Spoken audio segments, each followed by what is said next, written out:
Hello and welcome to Backbenchers podcast, where we're covering the finale of Survivor Canberra season 4, Mount Majura.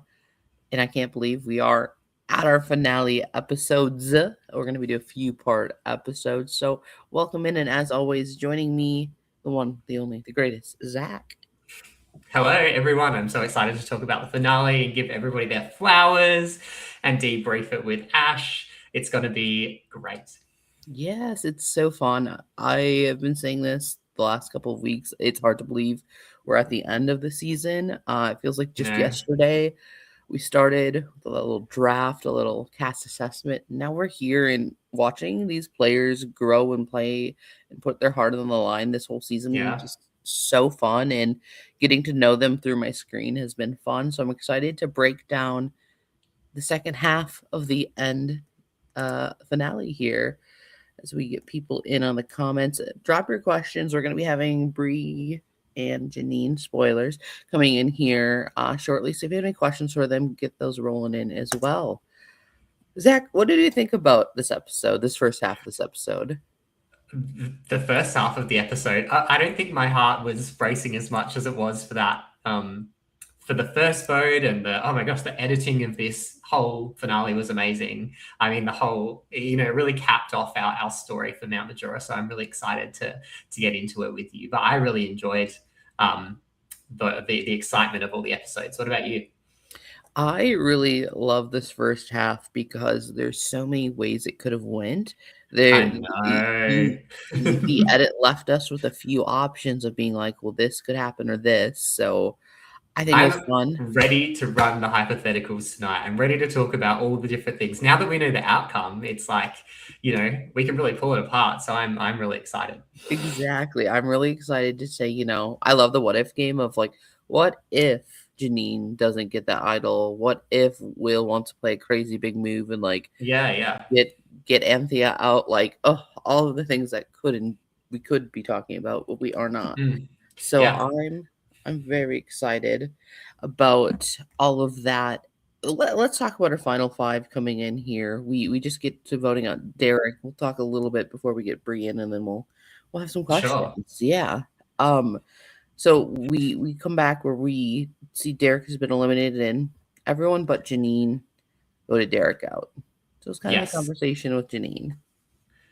Yeah, no, I found it really interesting for I mean, like, I guess we know Janine's perspective from last episode of kind of ensuring that she was hoping that it would be a tie vote. So like I can understand why Janine stuck to her guns and kind of they come back, and as opposed to last time when we were talking about the kind of the round table and how Janine kind of used that. I feel like she's kind of got her finger in the pie here, like, and they're all like, okay, well, you didn't vote with us. So I wondered how that left Janine, but I feel like people knew where she was voting.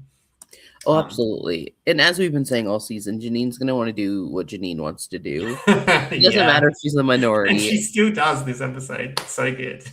which I love. Like, stick to yourself and stick to your game style until the end. It's so great. So Yeah, I it feel like she kind of recognizes here that it's either her or Brie that might be on the chopping block next. That's her perception, at least. Do you think this is the right read by Janine? I mean, we know the outcome, but I think if you look at it, pull back, you see like the 3 blue, 2 red. That makes sense. mm, That they likely could be, but we see them talking about how there were cracks in the blue, how they've yeah, flipped on Derek. So I think there is an opportunity if you see this perception, maybe to try to go and change it. yeah, So I think she's right about Brie. I mean, obviously we see that happen, but I don't know if mhm. Janine is really in trouble here at the final five. I think you see, I mean, maybe we see more than what the players see, but obviously it kind of then cuts to Anthea talking about her perception, and she's wanting to further consider, like, she's got the bloodlust now. She's got rid of Derek, and it feels like she's like, okay, I need to start cutting more blue. This is the way that she sees it to the end. So I do feel like Janine's probably in Anthea's final three plans at this point in time. So I'm unsure whether, I see a lot of Janine being like, no, I'm out this episode, or yeah, I know I'm next type of, she takes that type of approach. But I wonder if that's not exactly true. I see Janine as in everyone's final 3 scenario until what happens at 4, which we learn a Yeah. lot about, but not knowing anything of the tie vote that's to come, like I see Janine as a very much like she's going to be in the final 3 when I look at everyone wanting to go for basically crossing at each other, Yeah. except her. Like she's not in the crossfire. Yeah. That final 5. But I feel like it's interesting the way that she approaches the game post challenge one. So we can get into that a little bit later on. Absolutely. I'm trying to let's see. We can Is talk. Good.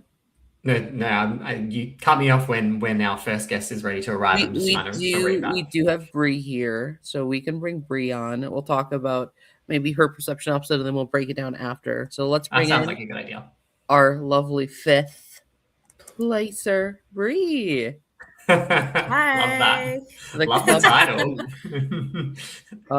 Keep your questions coming in, but better than this question, please, for Bree.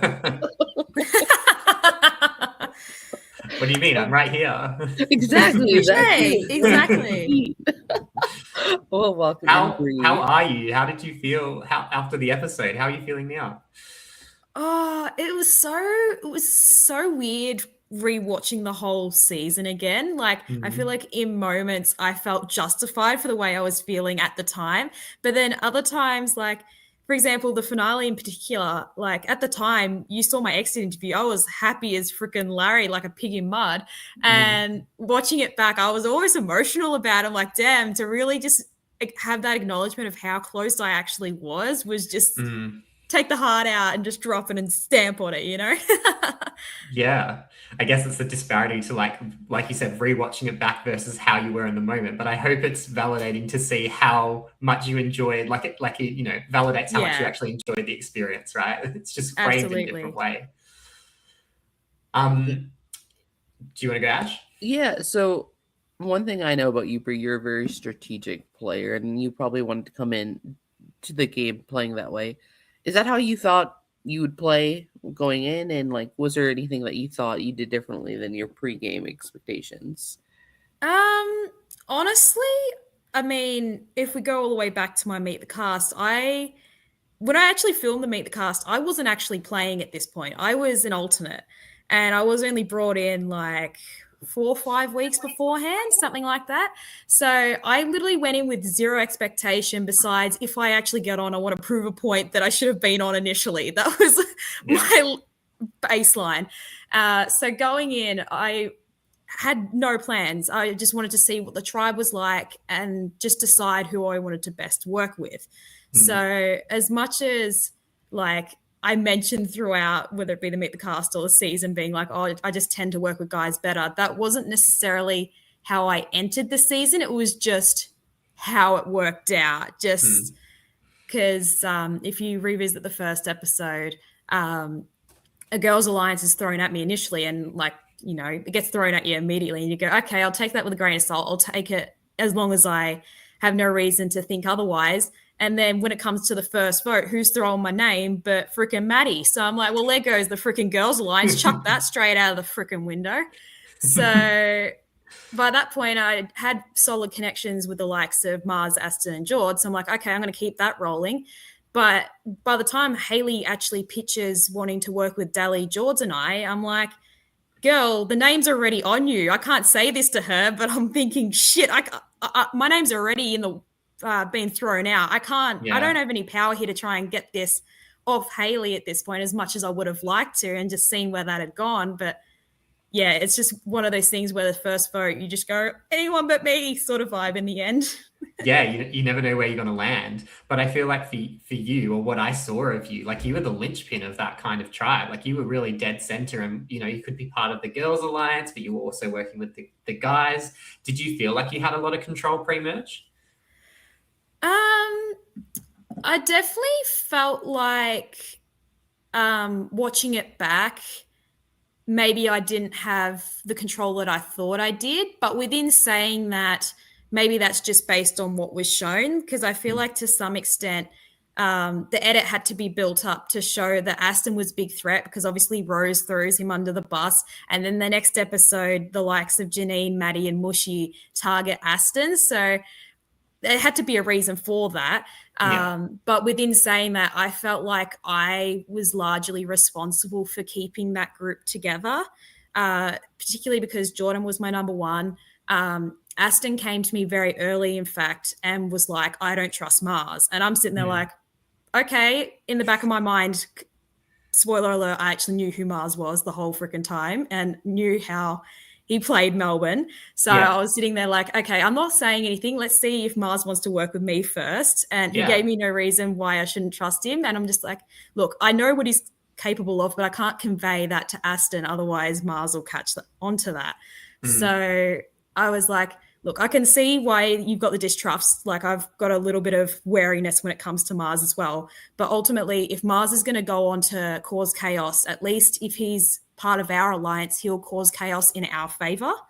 So from there, it was sort of like, I've just got to keep all the boys from going at each other for as long as possible, you know?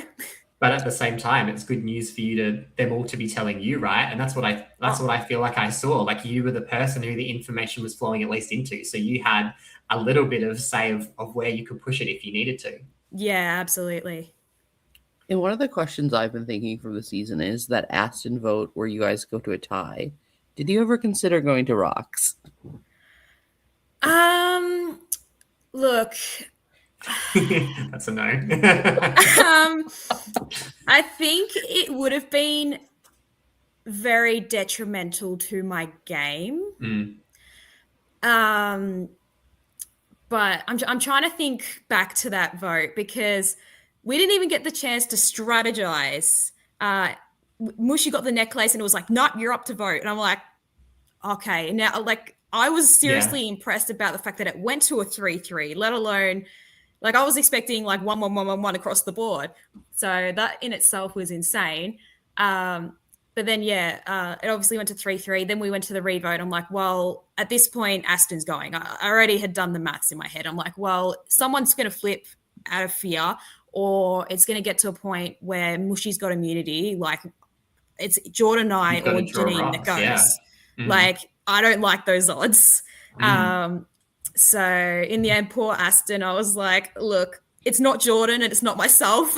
Like, there was a hierarchy in my head. Like, so poor Aston copped it at that point. But I hoped by at least writing Maddie's name down a second time, because I'd already written it down a first time. So that any trust with her was out the window already. There's no point breaking trust with Aston in the off chance that he did return, which, to be honest, I got very lucky that he did. But Yeah, I mean, you say you got lucky when he did. Do you have to repair that relationship? I didn't get to see that much on screen. Or was it kind of like I understand it was what you had to do in the moment to keep yourself safe. Let's just keep working together. I don't think there was any real repair that had to happen at all. We pretty much returned and Aston knew that Jordan and I were on his side and he's just like, yeah, happy days. And I'm like, cool. We have a good question as we move forward into the merge. You're the one and the only winner of the Desperation Station. I'm glad I've got that title. Tell us how you found it and why you thought you needed it and how it kind of affected that mid-end game there for you. Oh boy, where do I start with the Desperation Station? It's very funny because watching that episode back, I think Aston briefly mentions going, I think Brie will go to Desperation Station. To be honest, it didn't even enter my head until I walked to that immunity challenge and I briefly had a conversation with Janine. She's like, do you reckon you're going to go for it? I said, I might. We'll see how it goes. And then the challenge just the knots and I was just like, here's my game, like I was on this down like emotional spiral. I'm thinking, fuck, I've got to do something here. To the point where the moment that challenge ended, it was like, nah, okay, I've got to do this for my own freaking sanity at this point. But by that point, how many players had been? I think it was 4 people had been. So it'd been talked about amongst the tribe in terms of what the challenge was and the fact that there was numbers and you had to match up certain ones in certain spots and it was like a code you had to crack. And I'm just sitting there like, okay, I haven't done something like this, but it's the fact that it's numbers, it's a puzzle. We should be all right with this. We should be all right. So we get there and I'm sort of like, okay, like, I don't know. It's one of those things you're either going to figure it out or you know how to do it or you're not. And I got there and I wasn't quite sure initially, but the bottom line, Have you guys tried the puzzle, by the way? I did, yeah. Oh, I could not Any be luck? bothered. I got it, but it was because I probably wasn't stressed out of my mind, hot and sweaty in the middle of like a bushland. So you know, I feel like Yeah, it would nah, have been fair really different, enough. right, on the day, right? No, I did genuinely surprise myself because, like, I find that like I tend to struggle if I don't already know what the twist is or how it Yeah, works. Like, um, for example, I was horrendous at slide puzzles, and then I sort of had to self-teach myself, and that's why I was all right in the season, sort of thing. But yeah, yeah, when it came to this, I think like the easiest way I may as well just explain to people how I solved it. yeah. But long story short, it's like what 5 digits in the solution, and you've got all the numbers in different orders and different requirements. So the bottom line is that there's a possible 10 digits being 0 to 9 that can fill 5 spots. So you ultimately want to eliminate each digit one at a time or figure out which ones it could actually be. And eventually you'll stumble across a combination that works. It's kind Yeah. of like a little Sudoku sort. It's kind of like a mug, Yes, Like a logic sort of. puzzle. sort Yeah. of like Yeah. a cousin of, if you will. Yeah. Yeah. But Before you took on the actual challenge, though, you know, like I think the fun part for Survivor Canberra and LRGs is like when people throw twists in, i.e., the desperation station. So no one's had to work with this mechanic before. You found a way to utilize it to your advantage without even going, right? You've taken the totem yeah, hostage. Tell us a little bit about that, and that because that strategy was amazing. Like it's really cool to see, you know, how it evolves. it's so funny because I think I was just so focused on thinking that someone was going to chase me that I bolted. And by the time I got there, I'm like, oh, no one's chasing me. Okay. And then I'm sitting there like, do I actually want to take this or not? Mm, Because obviously you could either take it at final 7 or final 6. And I'm thinking, oh, I don't really know. But then, yeah, the first people to approach me was Will, Derek, and Anthea. And I'm thinking, oh, okay. What do you want to I'm talk open. about? Yeah. So I guess from there, like it wasn't a completely planned thing, but I'm like, oh, I may as well figure out what the vote is and see if anyone wants to do anything. And then it just became this mad, like, yeah, hostage situation. It was, Yeah. yeah, I think some of my best work in this season was definitely done on the run. What can I say? I You mean, got to use what you have, right? Oh, absolutely. I think my best moments are done when there's a little pressure on me. So like that makes sense. Like if you're on the run, Yeah. you're always keeping yourself like going. So that What makes do a they lot of say? sense. Pressure makes diamonds, hey? Yeah, exactly. That's what we're Diamond of the trying to do. season. Claim that title. Exactly. So we move from your desperation station. Let's jump into this round that you go home. Let's talk through it from your perspective. Okay. Firstly, I'm very annoyed that I'm blind as a bat and cannot. I was the first one to that bloody tree. Like, come Hmm. on, like Oh, for the idol. Yeah, for okay. the idol. So once I was told, I can't remember if it was pre or post game, where that idol was. Oh, I I hate was that. gutted. Like to think that I was one idol away from a puzzle final four. I was sitting there like that really could have happened if I Yeah. just. But unfortunately, I mean, for rounds now, I knew I was in trouble. And once again, like I think like earlier on, like final eight, Aston's talking to Mars, being like, "Oh, Bree's a bit paranoid," but then you see me get like one vote in the double tribal, and then after that, my name is a constant option at every Mm. single tribal, and it's not just like a oh yeah, Bree's an option. It's like, no, I want Bree, and someone's either convincing otherwise, or I've run off and made myself safe in some way, shape, or form. Yeah. So to get to final five, I'm like, well, I'm only just making this target even bigger. Mm. Um, so I just I was so focused on winning that challenge that I think that's how I missed the idol, firstly. Mm. But then I was so delirious. I think I get to like final 7 and like when I start doing crazy shit. And like I think what day 1 we had the tea reward. Otherwise, I had no food besides like one sausage at the end of the night. And then I wasn't even that hungry the next day. So I had my croissant all folded up. So I hadn't even eaten that. And I was living off cordial. That was it the whole day. That was my Cordial only and energy adrenaline. source. So by that point, I am absolutely exhausted. And then Will takes Anthea off for cupcakes. I'm already like, oh, well, there goes my food source. And I'm sure when I arrive at the next tribal, they're going to arrive with something else that's delicious because that's just what they did.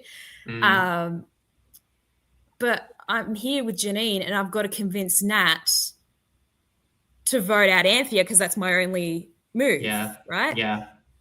And like, it's funny because you see all of Nat's perspective of me talking to her and trying to convince her that she needs to vote out Anthea. She's like, oh, she's downplaying her game, that sort of thing. But genuinely, because I had been on the wrong side of so many votes, yes, I'd done a few things like on the side and then had a few friends on the jury, but I just genuinely felt like I didn't deserve to win at that point. I felt like I did not have a winning game. And as much as she's like, oh, she's trying so hard. Obviously I'm going to try because I knew that I was probably screwed. But yeah, I genuinely thought that I wasn't a chance to the point where I think at one point in like my final five confessional, they asked me what I would pitch at a final tribal. And I'm just looking at them like, I don't know what I would pitch. Yeah. And like, I think that's between the delirium, the exhaustion, like, and genuinely just how I felt about how I'd played the game. Yeah. That, like, it really I think, strips you down. Like that. Oh, cognitive, absolutely. You know, like it's just an experience that's indescribable, right? Where you kind of like, oh my gosh, I didn't realize how critical I could be of myself. Or I'm like, you see it back and I'm like, you totally could have won that game, you know? But I think absolutely. The underdog storyline you could have easily played along with for sure. Absolutely. And I think it literally took 2 days post game. Like that's how like exhausted, not with it I was. It took me going back to work. At this point I was working at Dan Murphy's, so I was moving boxes and putting alcohol on the shelves, and I'm like, got all this time to myself, so I'm thinking, what would I have said if I'd made it to the end? And it was finally coming to me and I'm like, oh my god, you really were that close, you know? You just had to get there. Yeah. Oh, absolutely. And I mean, I think the fact that you had majority at one point and went down to minority, and had you been able to get there through the wave of blue, perhaps, you know, that could be a winning story right there. So, but you know, that's the hard part of Survivor. It takes 1, 2, or 3 idols to maybe, you know, to not save you there. Well, that's the crazy thing. I think that's what I said to myself, especially during Final Tribal, like just watching all that, being like, oh, I wish it was me, that sort of thing. I'm like, the bottom line is it took one person having immunity and 2 idols to take me out. Yeah. Like, even watching the episode on Friday night, once all the idols were played, I just turned around to everyone that was watching. I was like, so just to make it very clear right now, the options for legitimate votes are either myself or Janine. Yeah. Exactly. And I'm just like, what am I supposed to do with that, you know? Yeah. Yeah. I mean, it's so hard because I know as a player, like you sit there after the game and you just like run 100 different scenarios in your head and all the mistakes you made. That's really happened, I can assure you. Yeah, I'm sure it's happened for everybody watching too. But it's like, at least you've got the solace of like exactly what you said, where it's like, I actually had to be so forced out of this game. But that's a testament to just how good of a player you were on the season. Thanks, Zac. We've got a few questions. I think you might have answered, but we'll who is your ride or die this season? So my ride or die was definitely George's. It's funny, like how these sort of things happen. Like I think it was literally before we even walked out on the first day, like because we were sort of grouped together, like the newbies, and then the returnees were grouped off elsewhere, so we didn't even see any of the returnees beforehand. And George was this really like outgoing person, like what anyone that knows him outside of the game, like he was just really personable and really like fun going and that sort of thing. And I was like, okay, that's someone I want on my side. And like in that first couple of rounds, like before we even went to travel for the first time, I think because I've like had my time in like online games and been part of this community for a long time, you get into the game and your mind just goes into like hyperdrive, and you're like watching everyone and everything, who's interacting with who's giving each other looks. And I just got so overwhelmed to the point where I was like, I'm stressing myself out over absolutely nothing. And of all people, it was Jordan who pretty much turned around to me and was like, you've gotten here, unlike how many other people.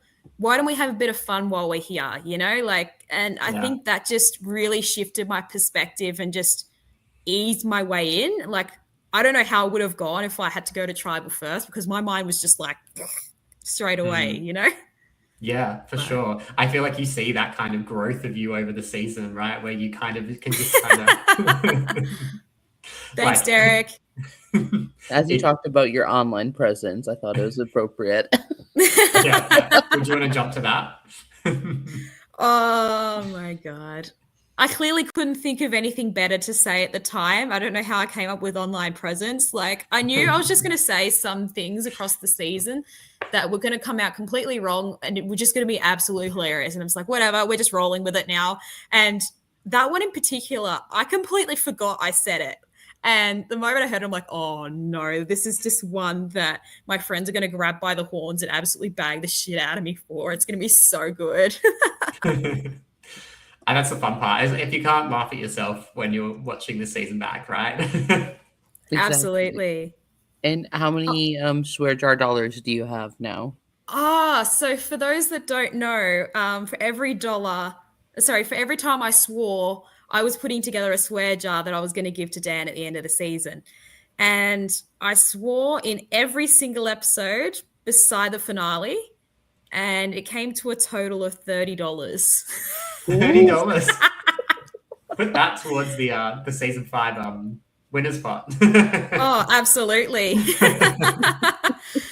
But it was funny because I knew that I'd sworn a whole heap, whether it be on camera, off camera, that sort of thing. And I was like, okay, I do want to give back to the community. And I thought it'd be a really funny way to do it. So I was like, okay, Dan, when you're done editing, give me a rough ballpark as to how many times I swear, and I'll choose an amount, sort of thing. Never got back to me, of course. And then later on, as the first episode was approaching, I'm like, okay, $5, $2, $1. How much should I do for each swear word? He's like, $1. I'm like, oh no, here we go. It's coming. Yeah. And like some episodes, it would only be once or twice. I'm thinking, I'm actually well behaved. Nah, I haven't been that bad, have I? I can't remember. I'm so used to it. I don't know. But yeah, like some episodes I'd be like, okay, I didn't catch one on the first watch, so I watched them all twice just to make sure. And then nope, there was one that had slid in there. And then there was other episodes, like I think it was the episode after Ben went, and I was explaining what had happened at that tribal, and I dropped like 6 swear words in like the one confessional. I'm thinking, oh no, here I am. I've dropped $6 and the rest of the episode's still to go. You're thinking about the money. You're like, oh no, I'm losing money at this point. Oh, it was ridiculous sometimes, I swear. Is there anything that didn't make it on screen that you wanted to kind of talk about or share, or a moment that, you know, would be fun to talk about for you? I'm just trying to think. Game-wise, I think I was pretty well covered. There was one confessional that didn't make it on, and I've got it on my phone. I'll have to send it to you, Lord, on the podcast later, because it's just absolutely comical. But it highlights my peak delirium. Like, I just completed the desperation station. I knew I was safe. And who was filming the confessional? I think it was Matt Chin, and he's a good friend of mine, and I've known him for years. So I think he knew what state I was at mentally, that he knew that if we asked basically any question, I was going to answer it.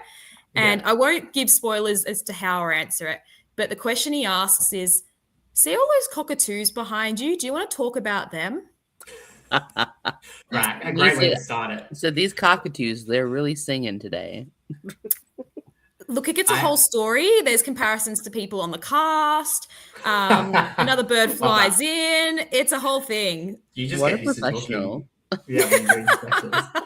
I do have one other point that I'd like to cover, which is, and I know it was explained, but we had the week of waiting for it. the vote in where Aston goes home and you've placed your vote on Anthea, and it all kind of falls apart. And I know you were like, just wait till next episode, it will all be explained, and it was. But I feel like you were playing 4D chess at that point in time, and I can totally understand. But talk me through the like when you see Aston walk out, when you realize what's happened, like how was that for you? Oh my God, that tribal. Like, you notice that post that tribal, I'm not swearing and going off at anyone else because I know that's my screw up, right?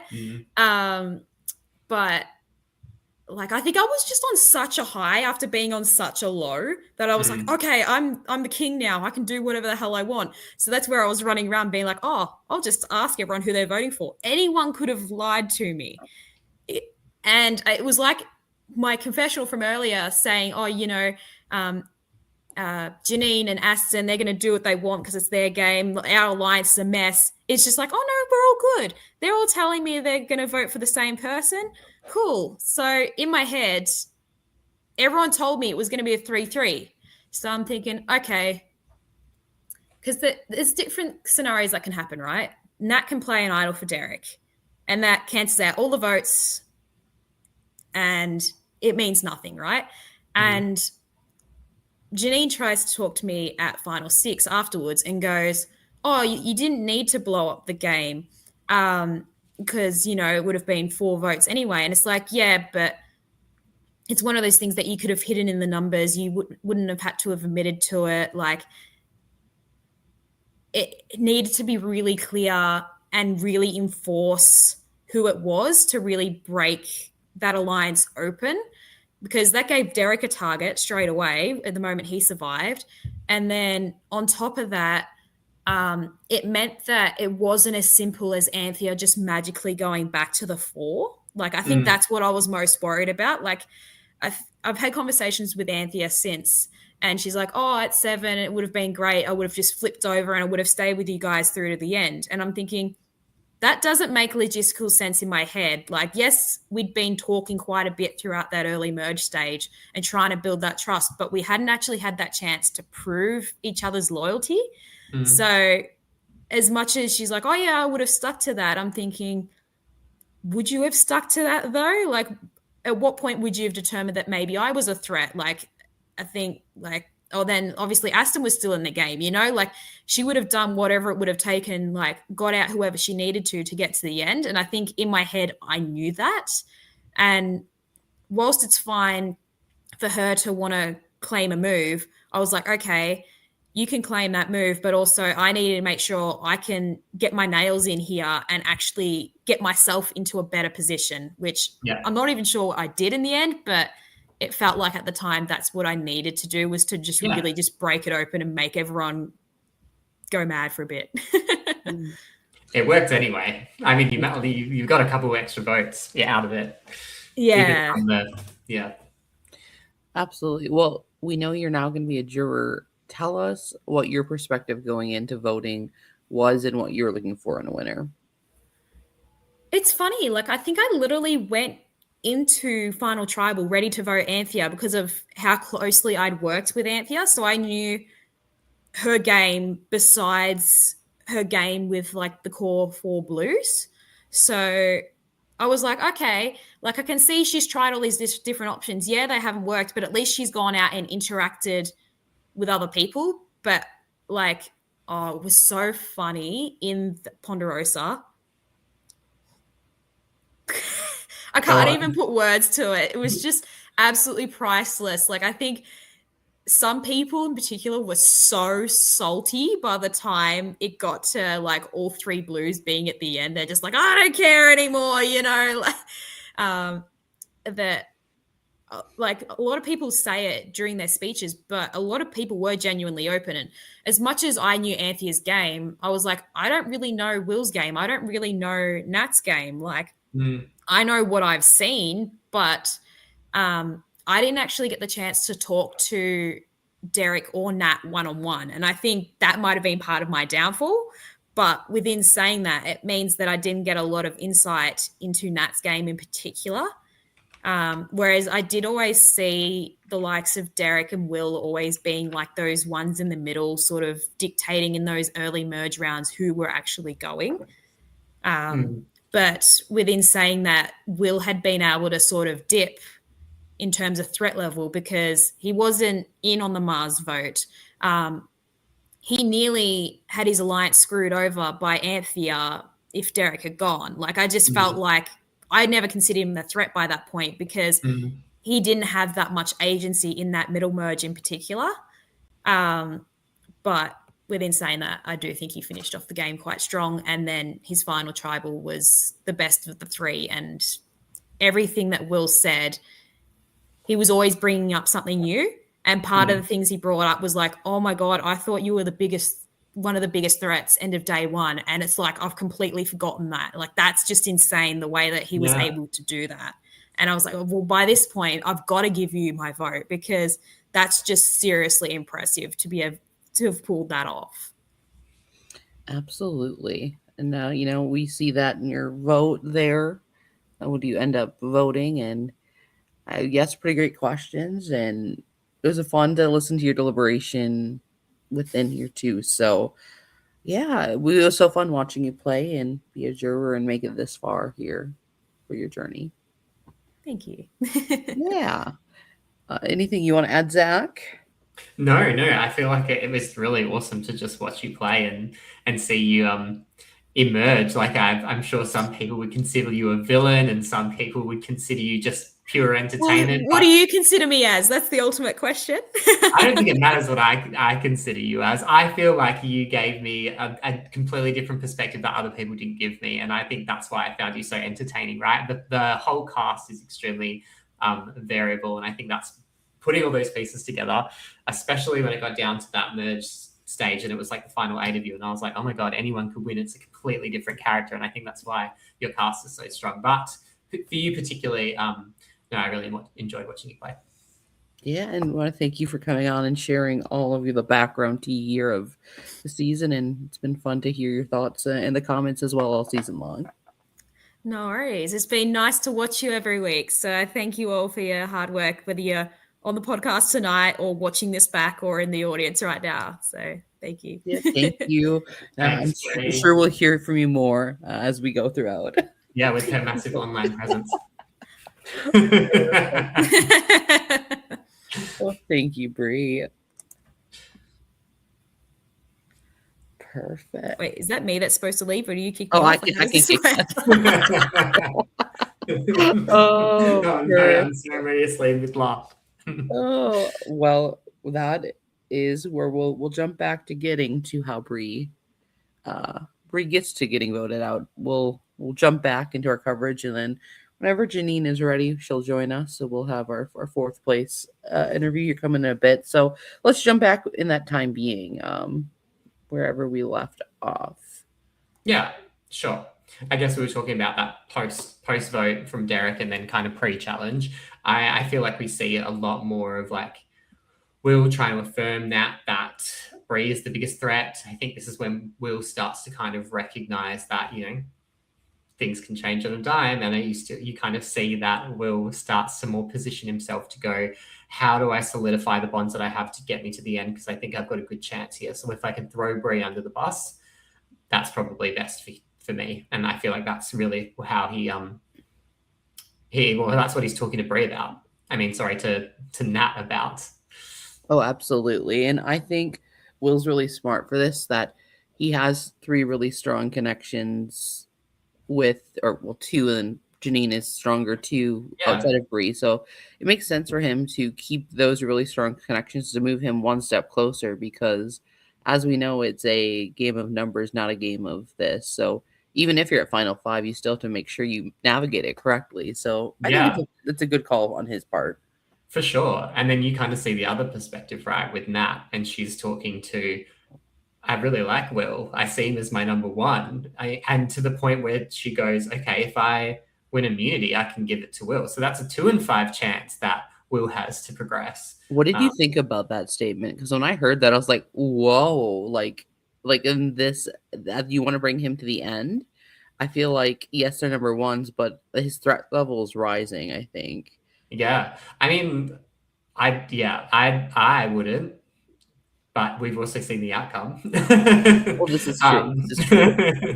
but in that moment, I probably would have been like, okay, um, is this a chance for me to make that move that people are looking for me to make? Because I think people uh, some people are kind of trying to tell Nat that maybe she needs to do something flashy with the idol. But as we'll see later on, other people are just being like, play it for yourself. And I wonder if that's to kind of make it look unimpressive that Nat has found these idols to minimize her threat level, Mm.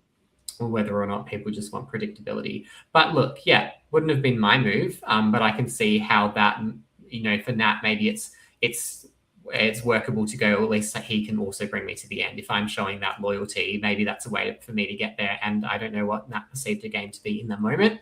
She's saying, I don't know if I can beat him, but she's not saying that she can't. So I think that's probably why she's taken that approach. Right. And I guess she's probably, Will and Anthea are closer, the two. We don't see much of a relationship with Brie or Janine with Nat. Yeah. So it does make sense for her wanting to use that as well. But I guess, seeing the end of it go through, we know the end result. So I'm a little oriented that way. But I mean, it's just you're number one. But we do see her the next vote. Like, it speaks to the strength of his social game. I think exactly. is really where it's at. Like, if you know that you can't beat someone, but you still want to take them to the end, that's pretty impressive. Mm-hmm. But I mean, I guess if Nat's considering Brie the most threatening to her game, I get why she chooses to go for her at this point. Leave Will for maybe later. Yeah, potentially. And so we get to the challenge. Ooh, and we start with one of our favorites, Sugar Rushes of a red velvet cupcake reward. And I just getting flashbacks to the soda challenge. So I'm like, ooh, will we get a fun little like sugar high after Sugar this? high, Let's find out. We get to find out that Dan really likes red velvet cupcakes. Little Dan fact for the viewers at home. Exactly. Fun. Keep that for his birthday in September. Send him all the red velvet. Yeah, send him all your red velvet. And we get to see the ropes challenge, which is so intricate. I must say, like, the challenge team. I know we saw flashbacks to Mal and Keegan and stuff, but they must have been out there tying ropes to trees for a good hour or so. So props to the challenge team. When the preview came out and I saw like the overhead drone of it, I was like, no way, because that's such a hard challenge to run like anywhere, but like wooded area, even more so. So I had the very big props to setting them up and going big for this finale. Yeah, and I love like a tie-in of in Survivor they do the what's it called, where the final three get to walk along and say, in the chat will know. Oh, the rites of passage. Rites of passage, thank you. This felt like alternate to that, where we couldn't fit it maybe in the season, but we got to see everyone's little face. I'm like, oh, there's Jasmine and there's Haley, and like there's Maddie next to the idol. So it was nice to kind of do that and see that in a way, we like to pay homage when we can to the season who got us to this point. So it was cool to see them having to run around and like, who have I forgotten? Where did they go? It's also showing their mental stamina. Where are they on the end of day 2, nearing the end of day 2?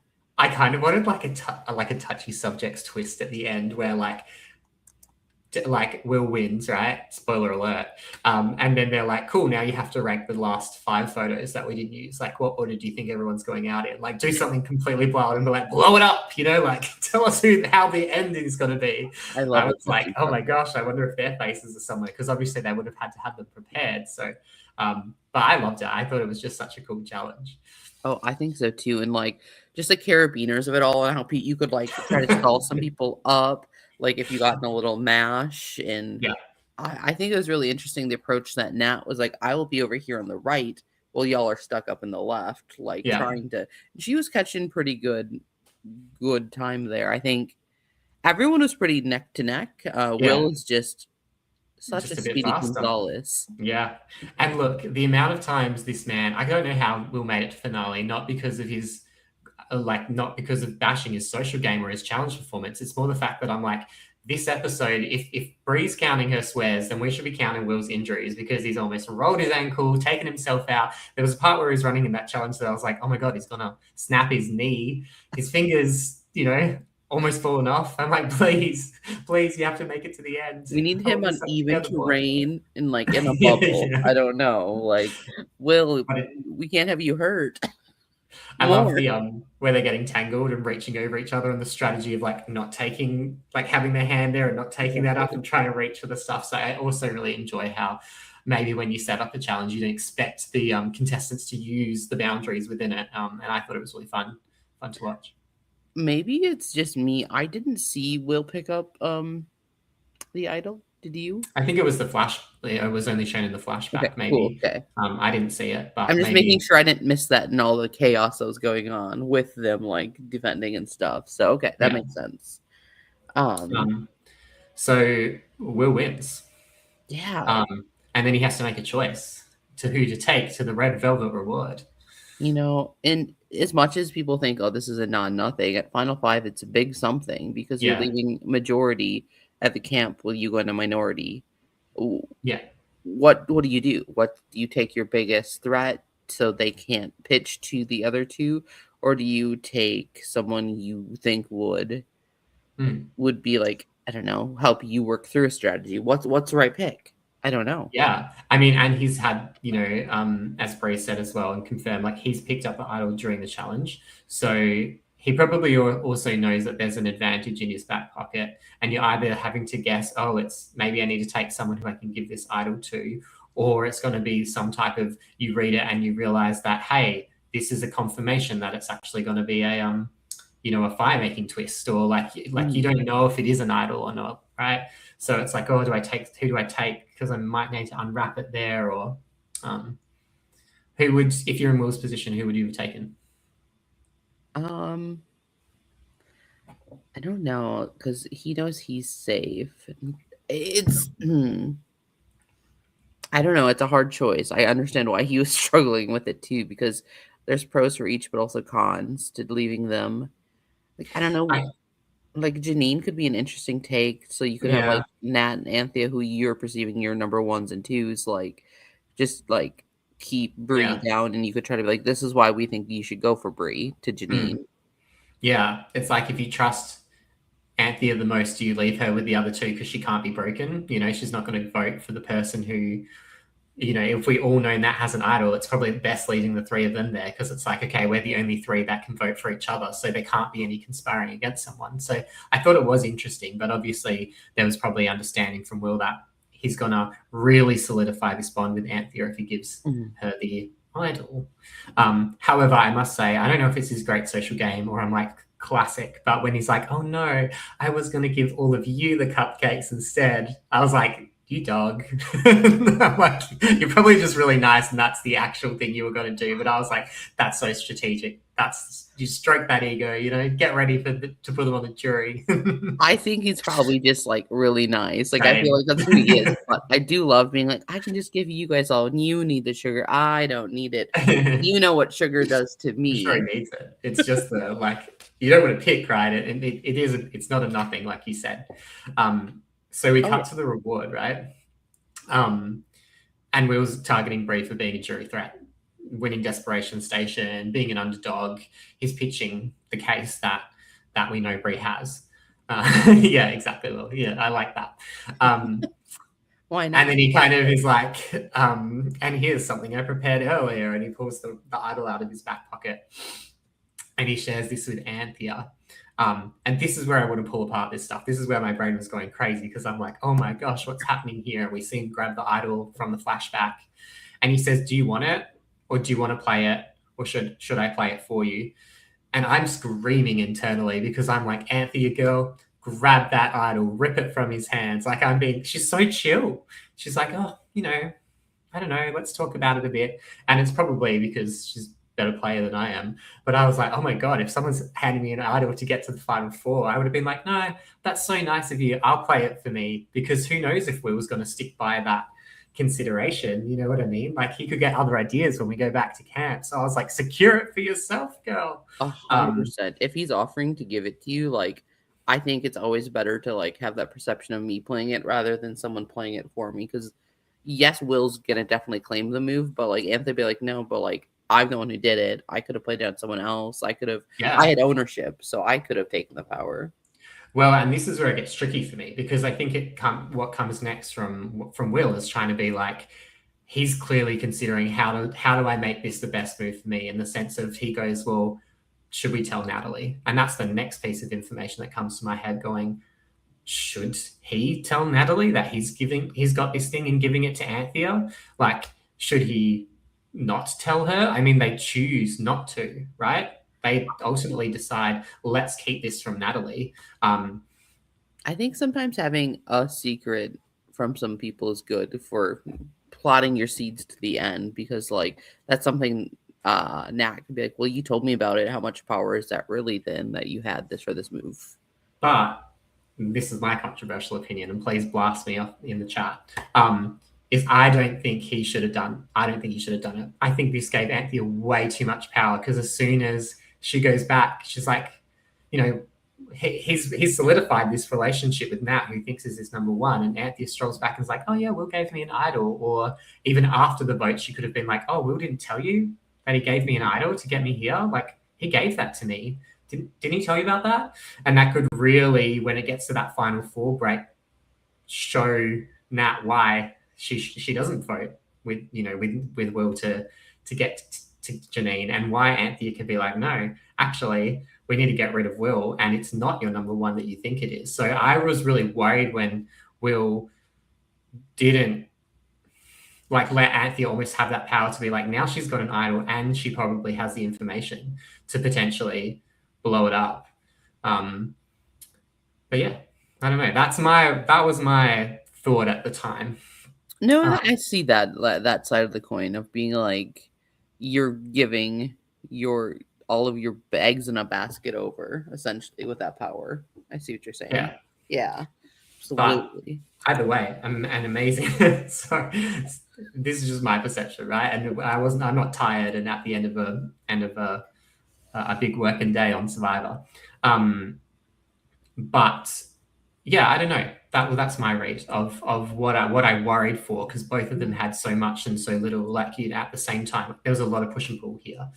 And I think it's a good move for Anthea, though, to be like, she's built up this relationship with Will so strong, even though she's like considering cutting him. Like we've heard the last 2 episodes, the fact that Will's willing to give this idol free of charge, no, like, you need to do this for me or anything. Like, it shows she's really been working that social game along with her strategic. So like, it's props on her as well for like having that at Final 5 with someone to be able to like get the last idol.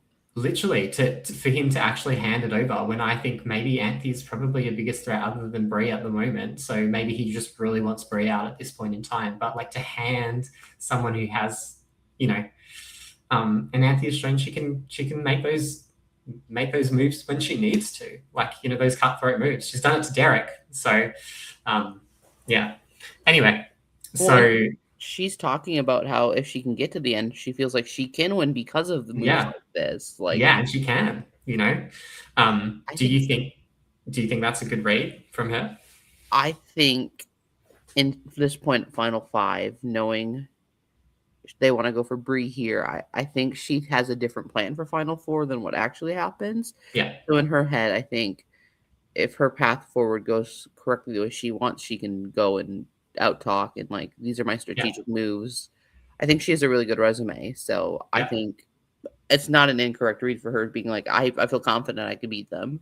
100%. Yeah, I agree. And she also kind of then speaks here about she's worried she won't be able to articulate what she wants to at Final Tribal Council, and she's worried about her memory and kind of the impacts of what's been happening for her over the last couple of years, and how that could kind of play into memory retention, which I feel like is a really sweet piece and a very vulnerable piece to share. So I really appreciated seeing that.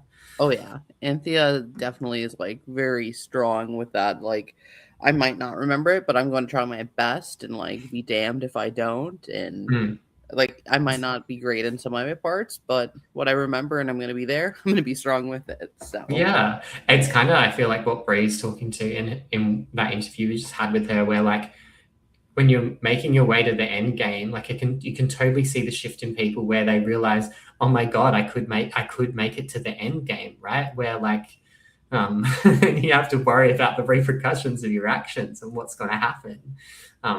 I can understand how that would be pretty scary for some people. Absolutely. Yeah, and I think Derek reconfirming kind of what we are thinking here as well in that comment with that. Yeah, so we jump to what Janine, Bree, and Nat are talking about. What are they After. doing right now? They're not eating cupcakes. That's what we know. They're not. And Nat she's like, hey, I'm sitting a log and I'm going to tell you how it is. And I am going to play that idol for myself. As he should. Well, yeah, I feel like this is where the conversation gets interesting. And I have all these notes for these guys because Janine starts being like, well, you may as well use it. And then in my head, I'm going, okay, is this an intentional play from Janine to coach Nat to use it on herself to say, hey, we're going to try and take a shot at Anthea here potentially. Do I just, make sure that Nat uses it on herself? Or should she be trying to tell Nat, oh, you don't need to play it. Like maybe do something flashy with it. Why don't you consider saving one of us and we can idol out Anthea together? And I know we only see a little window of it. And even Bray was talking to, she's pitching Anthea. We just don't get to see it a lot. So I wondered if Janine should be telling Nat to play the idol or whether there should be like a very different narrative that they're trying to pull to be like, great, we've got the three of us here. She's a massive threat. Let's try and idol her out. They don't know she has the idol at this point, obviously. Yeah, I don't know. I think looking at Janine's play style this whole season, I think she's like, well, no, yeah, you obviously have it. Play it. Like, I think she's just being like very straight up, being like, do what you want, girl. Yeah, like this is your thing. This is your power. You should probably play it yourself, but like whatever. And she's like, yeah, no, I just find her very liberal with that. It's very funny. I feel like it's probably authentically what she thinks, but and to be fair, I feel like Nat is sitting on that log and Bree's like, what about this? And kind of scrambling away. And then Nat's like, nah, don't want any of that. And then Janine's like, what about this? And then Nat's like, nah, I'm good. I'm going to be voting with Will. And I feel like what I wonder from here from Nat, is it a good idea that she has been so open to say, sorry, one of my final 3 spots is already taken. There's an option for you, but it's a 1 in 3 chance. Like, should Nat be sharing her loyalty about how close she is with Will at this point in time? Is that poor for her? I don't know. It definitely. Just a second here. I think that. Sorry, I was sending Janine a link. That's okay. I was saying, I don't even know what I was saying half the time. I was saying she was pitching how loyal she was to Will, and saying one of her final 3 seats is taken. Do you actually think that was a good idea from Nat to tell them that? I mean, she's being honest. But... I mean, she's being honest. I know Nat's been trying to be pretty straightforward and upfront with if asked and stuff, but I don't know. I think at final 5, even if I do know who I want to take to the final 3, I'm going to be like, like anything could happen. Like, I think I'd leave the door open just in case, like, whoever I'm talking there isn't there and the one that's there wins immunity. I want them to be like, see, I told you last round I wanted you there. Yeah. Like, just I also feel like it's hard though because he's the only one immune from their perspective. So it's also like, I would totally go to Anthea and be like, oh my gosh, she wants him in the final 3. Let's all shoot for Will. But Brie doesn't really have that option in this case, which is really tricky. I think. And then we hear from Brie being like, nah, I'm going to be more confident I'm more confident I'm going out than I am getting it get through. And I guess, she kind of then, when the others get back, we see her go up to Will and be like, hey, like, what do you want to do? And Will's being, again, jury management from Will here. He's being like, man, you're so good. You've got this great underdog story, and you see Brie die a little bit inside, and she's like, this is the soft goodbye that he's starting to picture. Like, you're just too good that I can't keep going. Yeah, it's like, oh man, that's not what I want to hear in this position. Do you think this was a good play from Will, or do you think it was too overt in the way that he's doing that jury management and basically saying, goodbye, it's been fun to play with you, look how far you've come? I think from a player like Brie, she'd respect knowing, and maybe the softness will give her time to, because if you're blindsided at final 5, you have less than 2 hours until finals, I'd say. Yeah. So it gives time for at least the reflection. So probably good jury management. Yeah, maybe the fact that Brie is not dumb. She knows she's going here most likely anyway. So to have the self confirmation could also not be the worst thing. I just thought it was interesting of a play, right? Because we see someone else do this later in the episode, and it goes a different way for them. Speaking of, we have Janine on. Do we want to pause our conversation and get Janine on and come back, or do we? Sure. Want I feel like we've just kind of arrived at the first tribal, so it might be a nice place to stop anyway. Perfect. Let's bring in Janine. Maybe. Here we go. Hi, Hey. Janine. Hey. Hello. G'day. How are Sorry we? about the delay. Good. Oh no, you're good. We've been just yapping, so we've got plenty of time for you. Don't worry. Welcome in. How have you been enjoying watching yourself a second time here? Yeah, good. A few embarrassing moments. Of course, my daughter told me at one stage I was picking my ear. It's like, great, thanks. Thanks for bringing that up. Obviously, it was a larger Janine back then as well. So it's like, oh, because I've lost 16 kilos since then. So it's like, oh, Wow. so yeah, no, it was good watching it back. Oh, yes. And I mean, 2 years ago, a big fun, to change and see like a little flashback. And Yes. I've been enjoying watching your game a lot. So how have you been enjoying like seeing, I know your first go in season 1 wasn't as far as you wanted, but now you get to go as nearly as far as you can. How are you like? Look, it was good. It was good to actually play it out the whole way through. I was always shocked that I lasted that long. I know you kept telling us in your interviews. And interesting that you would have got a lot more footage of me, but my phone or speaker had played up.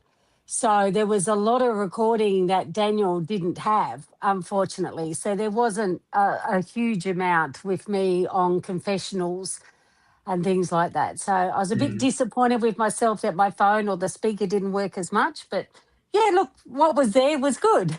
Oh, absolutely. Well, one thing that I've highlighted all season is you do what you want in a vote in the game. Other people might be doing something, but you go with your gumption and go forward. Tell us why you think that's so important to do what you want to do in the game. Oh, I don't know. I just thought this time round I didn't want to be controlled. And I know I was only lasted about the first time round I was only in there for the 2 votes or what have you. But it sort of, I don't know, Aston sort of told you what to do and when. So I thought this time round, I thought, no, I'm not going to be controlled. So I sort of went with my gut, and I always thought, the big players need to be voted out, the big players. And then I kept on thinking that Anthea at the end was one of the big players. And I thought, she's going to win. And I thought, well, we need to pull out that little threesome thing that was going on with Will and Nat. And in the end, I voted for Anthea again to actually win. So, but it was interesting. I was playing with my gut and who I wanted to vote out. I thought I obviously wasn't in the mix with the majority with getting people out. And I thought it didn't really matter which way I went. So, but I wasn't doing it to be strategic, that thinking that the jury wasn't going to vote for me because I didn't vote them out. Do you know what I mean? Like I did vote out. I was voting out Jordan because I was proving myself to be on the blue side type thing. But I didn't play it that way. I was just thought, I'll just play who I wanted to get voted out. Yeah. I mean, like, there was subtlety in the pre-merge from you before I was plucked from the comments and here I am on the pod. I was usually like, oh my God, Janine's getting away again. Oh my gosh, she's done it somehow again. And like, the twists and the turns seem to work with you sometimes in the pre-merge, where even when, Mushy became safe and you pushed past it and, like all of these things. And I'm like, oh my God, Janine's pulled it off. Like, I feel like there was also, despite you maybe minimizing some of your strategic nature, I still feel like there was a lot from you and you still got your way a lot of the time. Oh, yes. I was one thing, and it was interesting that I got my way. I was proud of myself with the desperation station. That was one of my things that I was thinking of, Yes. going, oh my God, when I go back, we've got to do the 2 votes. And I was thinking, how am I going to play this? I'm going to play strong to think, oh, yes, I got this right. I got this right. But going to the desperation station, I think, saved me. That was Yeah. the thing that kept me in the game. Purely because, yeah, if I hadn't have, I was one of the people that were going to be voted out, easily going to be one of the people voted out. So doing the desperation station, I know I didn't get it. God, it was really hard, the puzzle. There was no way I was getting that. Well done, Brie, for getting it. But I thought to myself, no, I've got to play as if I have got it right. And I thought, and I had everyone whispering in my ear, vote this way, vote that way. And Maddie was going, oh, vote for this. And I knew they were going to vote for me anyway for the second round. So I thought, no, I'm keeping that. I'm going to keep it for Yeah. the second round. And I'm glad I did, because it Yeah. saved me. Yeah. Mm. And perception really is reality. And I feel like you knew that and you really utilized that to get through. So, you know, Yeah. like I said, I feel like you minimized some of the strategic moves that you played, because I saw a lot of them from you. Thank you. I was a bit like over it the second day, like everyone running around talking and having their little twosomes and threesomes. I'm like, just talk in front of me. I don't care. You know, you can say it now if you're going to vote me out. Didn't worry me. It was a Yeah. bit like running off to places, and we're in the woods and you've got to step over sticks and things like that. It was hot, and then it was cold at night time too. It was like, long 2 days. Yeah, Yeah. for sure. It It's is. like that burnout. But like, I feel like you Yeah. use that to your advantage, right? Like when, Yeah. like I was saying before, like sometimes you come back from votes and you're like, well, this is where I voted for. And especially with Derek, I feel like you solidified Yeah. a lot of relationship with him by being like, see, told you I was going to vote with you. And I did. And that's, you know, and Yes. Anthony is now the one on the chopping block. And suddenly Janine's not a name that's being thrown around. No. Like, you're still worried about it, but you weren't, right? You'd Oh. sowed your seeds of chaos, and then you were like, all right, everybody else can run around.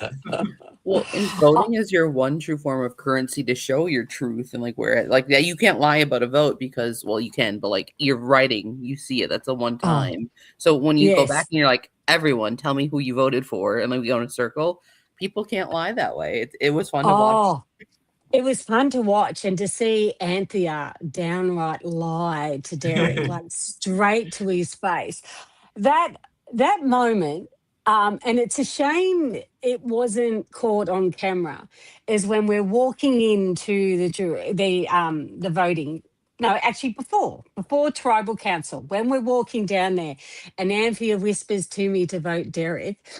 And I'd only really just met Derek then too, because we'd merged and things like that. And I'd only just, met him. And I thought, you know what? I'm in no alliance with any team. And I went straight around and turned straight to Derek. Derek, they're voting you out. He huffed and puffed, and it was so fun to actually watch. It really was. And it was a shame that wasn't caught on camera, because I just loved it. I thought it was a beauty. Anyway, as it worked out, he wasn't voted out, which was really good. But yeah, Anthea to downright lie, straight to his face. But I suppose that's part of the game: the lying, the cheating, Yeah. the killing. Yeah, exactly. But it was fun. But sorry. Do you feel like I was going to say, do you feel like you took anything out of the first time you played and changed it up for how you played the second time? Like, did you feel like you even had enough time to learn lessons from the first time, or did you really feel like this is one of the first times you actually got to play? Well, it still felt like your first time you had to play it. The first time around, I was very naive. I didn't, I was basically doing it for a friend to fill in numbers, really. Yeah. It was the first time around, because I used to work with Daniel. Yeah. And I thought, and then it was like, oh my God, there was so much more to it. And I've watched Survivor, all of them on TV, but there was a lot more to it than what you think. You have to be very social. You have to go with the groups and form alliances. And as I said, when people say, let's go to the water fountain, even if you don't want to drink, you go. Do you know what I mean? And it's so the second time round, I tried to do that, but alliances got formed very quickly. They Yeah. really did. And I noticed with the other team, they did it right at the start with the challenge where the 4 people went away to do the food challenge. Well, I was one of the 4 people that went away to do the food challenge with the red team. But, we looked at the food and decided to ourselves, let's not eat this. Unfortunately, Come on, the other man. team ate all theirs, but they were smart to say, come on, us 4, let's be let's join together. Well, we didn't do that. We should have spent that time in making an alliance. And obviously I didn't do that then. So you had the No, but power players you did that get to joined the together. Final Four. You did outlast Yeah. all of them. That's And I great. did get to the final 4. And I think the way I did that was I kept on planting a seed to say, listen, you're better off going up against me in a final 3, because I'm going to tell you, I don't think the tribe, the jury is going to vote for me because I feel they feel that I haven't done enough. I said, so you've got better odds being against me than being against Will. Do you know what I Yeah. mean? And I was kept on planting that seed, but obviously it didn't go that way. Nat voted for me. It was like, damn you. We had a Damn plan. I know. Yes. Stand your long conversation with I Anthea know. from her perspective. Yes.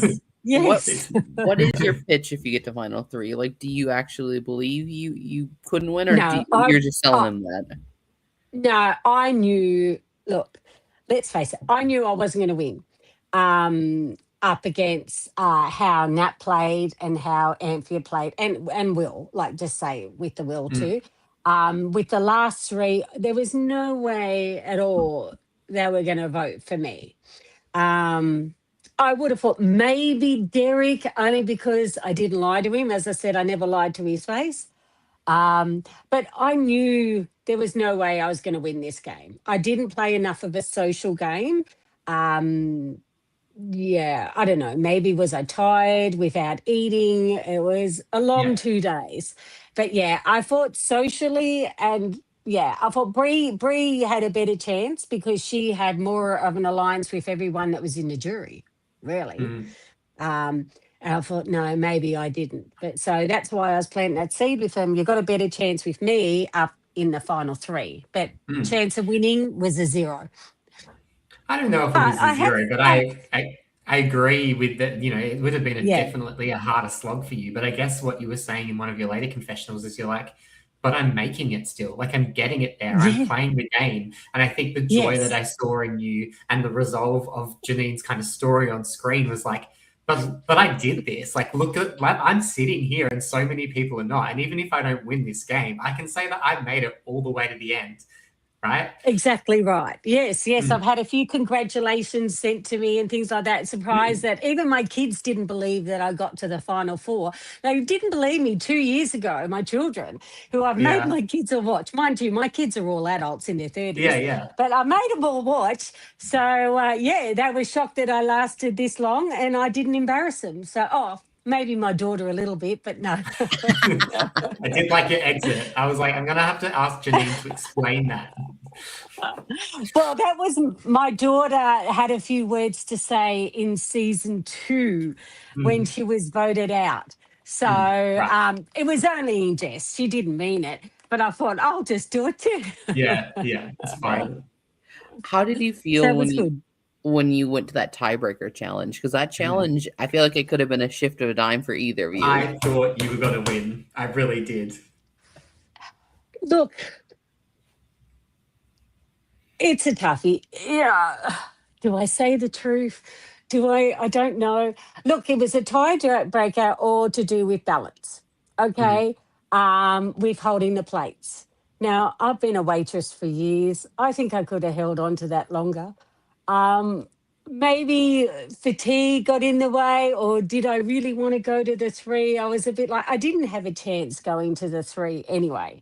So it was a bit like it didn't matter if it fell over. Yeah, sure. You're kind of Is that playing the with wrong house thing? money. No, I It think was the wrong. sometimes that's the psychology of it, right? Like, and that's what we were talking about before. Like, it's so hard, and that self-criticism and that self-doubt, and you're like, do I want to sit there in front of everybody? And like, there's so many things going through, right? You just don't know how it's gonna I know. And it's scary to think that too, that I have to, articulate my story and say it over and over again with their questions. And it was like, oh, yeah, look, I don't know. I knew, as I said, we knew we weren't going to win it, but yeah, well done for Will, who lasted. And when I look back at it, his hands were very shaky Just so too. shaky. So it was like, my God.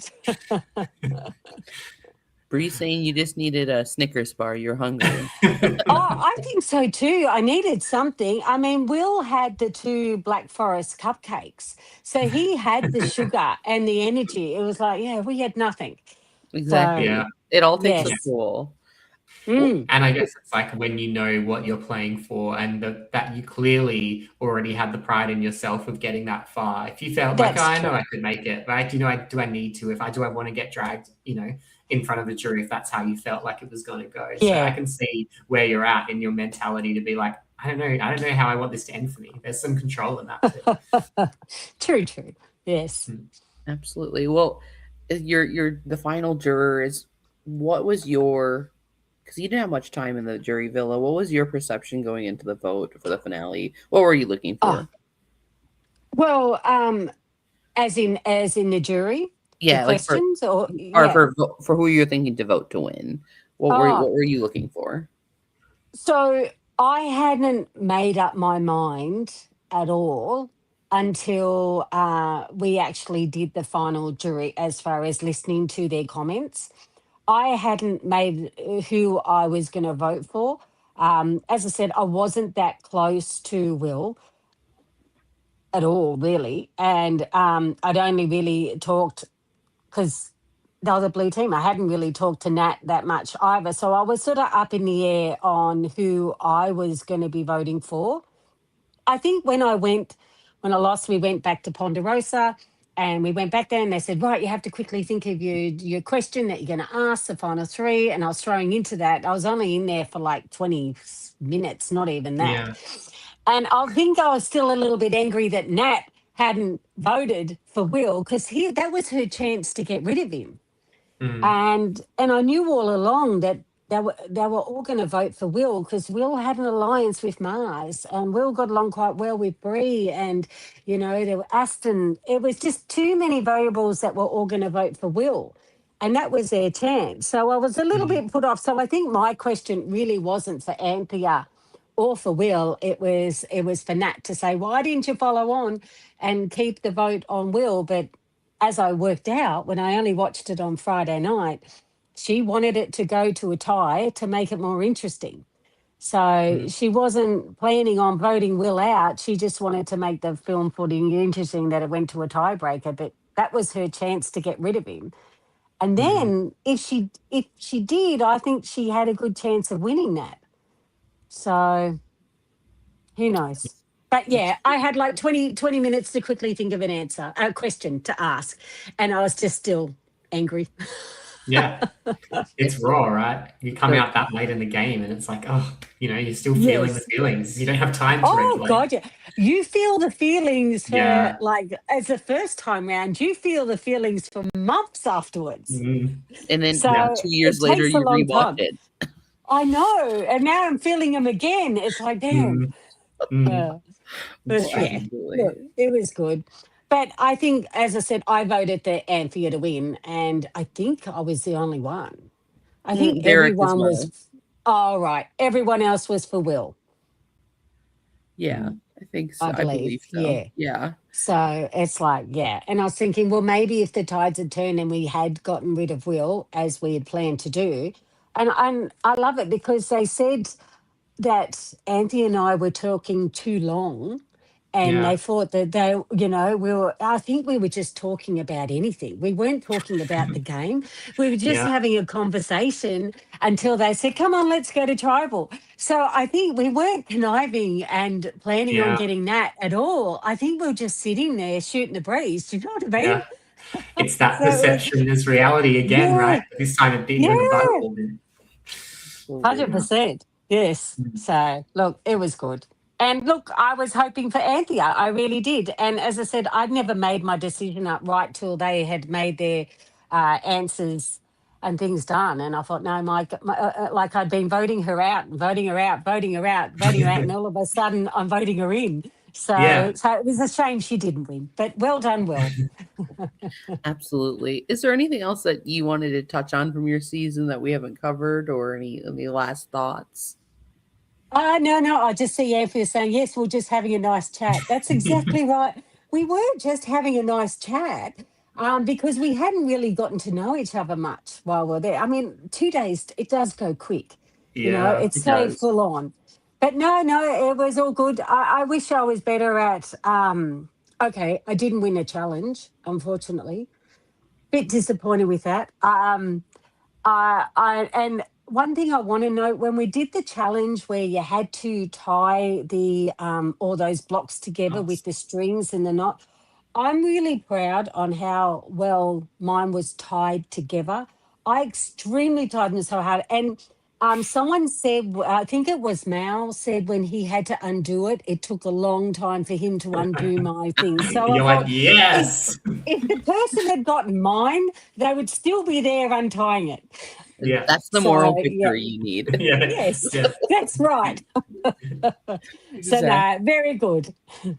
Well, very fun. We've enjoyed your content all season, and it's been so much fun to see you get a true run on Survivor. Yeah, no, it was good. So, yes, and thank you guys for doing the podcast for it. I've been listening to it every week and watching it. If I can't watch it live, I do watch it at work while I'm working, so... Oh, it's a good podcast for work then. Oh, yes, definitely. Oh, we love that. Well, it's been so fun, and I know you'll be listening tomorrow too when we have our content, and yes, we're having fun. Well, for some reason, I'm not getting a message to say this was going to be on Wednesday night? I thought I got a message that I was on at 9 o'clock on Wednesday. That might be our other podcast. That's another thing. Oh, sorry. Oh, yeah, well, that's why I'm confused. All right. Okay. So are we doing this Wednesday too? You might be with I think the Orcas is the one I'm assuming that one would be. Oh, okay. Well, that's where I got it from. Sorry. Well, that is, you are booked, you are busy, but we loved it, Any content with you is good content, as they Yeah, exactly. Perfect. Thanks, guys. Of course. No problem. Well, thanks for sharing. No worries. Thanks, guys. Right. Bye-bye. Bye, Janine. Bye, Janine. Oh, so fun. Oh, you can see why she got on, right? Oh, Even gosh. if it was just for a friend, for Dan, but, you can see how magnetic she is. Oh, exactly. And I think just shooting the breeze, having a nice chat, I can see why Nat's they're conspiring against me. No, you're just having fun. Just having a good time. And I like that she can tell us how she gets sucked in, right? You play once just for funsies and you go, no, I want to come back and do that better. You get the bug. It's true. It's very true. All right, should we rewind? Yeah. Back to tribal. To tribal. Is that cool with you? Yes. Let's do it. Right. Do it. So we kind of see Will talk about the cupcakes and he's kind of dismissing it a little bit. Oh, it's just a nice moment. I just wanted that. It wasn't strategic at all. Well, in reality, yes, there was a nice moment to it, but, all the idol trading goes down. I think that shows there was strategy behind that. Yeah. You're like, come on, Will. We see you. Yeah, come on, Will. I see you. Mm-hmm. And then we see, Dan throws to Brie to go, okay, could be you. Who are you pitching? And she says, it's either Anthea or I. We know each other. We know it's going to be one of us two. I wondered in this moment, because I guess the last thing we didn't cover is we get that amazing confessional from Anthea about maybe I'm going to play this idol for Brie. Do I idol Janine out, right? This is the part where my heart was going crazy because I'm like, okay, Bree's now just said, okay, I'm pitching Anthea. Do you think Anthea was actually considering saving Brie at this point? Like, is what Brie said deterring Anthea from playing the idol? Or do you think we walk in here and Anthea already knows she's playing the idol for herself? I mean, if it were me, I'd be playing it for myself. But, it's the angel in one, the devil in the other. Do I do the good thing to get me there, or do I go, ooh, this is a fun, kind of chaotic, big Yeah. move, might be a resume move, but will it rub people the wrong way? And will, if I keep Brie here, does she have the chance to win the 4 and she's in the 3, and do I have a chance to beat her? I think there's a lot more variables she'd have to consider if she does think about saving Brie, and does the jury reward that as a good play? Yeah. And Brie in the comments has said that Anthea never spoke to her about voting Janine. So it'd be a bold play if she did save her with the idol. I mean, it obviously probably wasn't in Anthea's best interest in the fact that if she did it at the point that where it was, and maybe it was just content for TV, but she plays it and she idols herself out of the game, which would have been devastating. So I guess this whole tribal, my heart's going crazy for Anthea being like, what are you doing? Don't do it. Don't do it. And then for Brie being like, oh my God, how crazy. This could be where Brie gets saved. But I think I was more panicking for Anthea in the moment, being like, oh no, don't idol yourself out of the game. Right? Like, oh, imagine if that happens. Like, you'd be kicking yourself so hard. That's why I feel like you can't just get to Final 4. That's why what I would do. Like, it's fun to do a flashy move, but like, there's never say never. And even now, where I thought maybe they've maybe Brie and Janine has got Natalie on her side, and Natalie walks up to play the idol, and she plays the idol for herself, and I go, okay, right. And then Brie stands up, and my heart nearly exploded because the editing wise, I'm like, oh my God, Anthea's given her the idol, and she plays the croissant, which I thought was hilarious because the classic Canberra croissant is back and making its the croissant is making so many more moves. It's final cameo of the season. Yeah, yeah, exactly. It's a paid extra. Made it to the final 5. And then Anthea gets up and she plays the idol for herself, and the stress in me goes down, and we see the votes roll in. And by this time, it's going to be Brie that's going home. Do we see any reaction shots? I'm trying to remember from, I guess, Nat and Janine of like the idol being picked and played. Were they shocked, do we think? I saw not eye rolling, but Bree's kind of look to the jury to be like, well, see you soon. Let me grab my bag. Seat for me. Yeah, exactly. Like, I think it was the nail in the coffin, but I don't remember maybe the reactions from the other two as much. I'm sure they did. Yeah. I'm sure there's something, but it wasn't like anything like, oh my gosh, like gaspy kind of style. Yeah. I was more surprised at the fact that we had another idol in circulation at Final 5 myself, being like, wow, another one. And we saw it right before we went. Nat kind of states, oh, well, the idol could be back in the game to Will, and Will does not say a thing. He keeps his lips sealed. Wouldn't that be crazy if it was? Wouldn't that be crazy? I haven't seen one. Let me know if you find it. Wild ideas. Because you'll find it, Nat. You're great at finding them. Well, she could have. Yeah, imagine if she's holding all 3. That would have been crazy. Oh, I mean, you could try to sell that, couldn't you? Like, that would be such a key point. Yeah. And so we say goodbye to Brie, and we've recapped with her. Like that exit interview was all glowing and really nice that she could reflect in the moment of how much fun she had. And then we see the votes roll in, and Will kind of says, Brie, you're just too good. You can articulate yourself really well, and you can do that at tribal, which is what I've been saying all season. Yeah. She is really good at the tribals. So I think it's always a compliment to go out as a threat, right? And at top 5, top 5 is often like a point where like one of the bigger winner threats goes. Like it's a hard spot to go at because you're so close but yet so far away. Yeah, but you can't be disappointed when you play that well, and everyone in this season has been playing amazing. Exactly. So we get back to camp. And Final 4. Wow, who would have thought? 2 returnees, 2 newbies. I know. How crazy. They pick up on that at the challenge, and it's like, oh, wow. This really does show, like, sometimes, I mean, it's not to minimize our returnees, but the returnees, like, coming in, you've got some, like, I feel like they were going to get wiped out just from being a returnee, but you walk in and there's 2 of them at the end with another 2, and you're like, whoa, coming back as a returnee, is there some like extra magic there? Because you kind of know some of the cycles and you can reflect on what you've done, but regardless, super exciting to see. Oh, a absolutely. cool split. At least one returnee, is making the finale, which I also thought was pretty amazing. Exactly. It helps make the theme really fun, and having a finale with that split is just from a storyline edit really cool. Yeah. So So we see Anthea and Will commit to the lie after tribal that Anthea found the idol on her own at the challenge.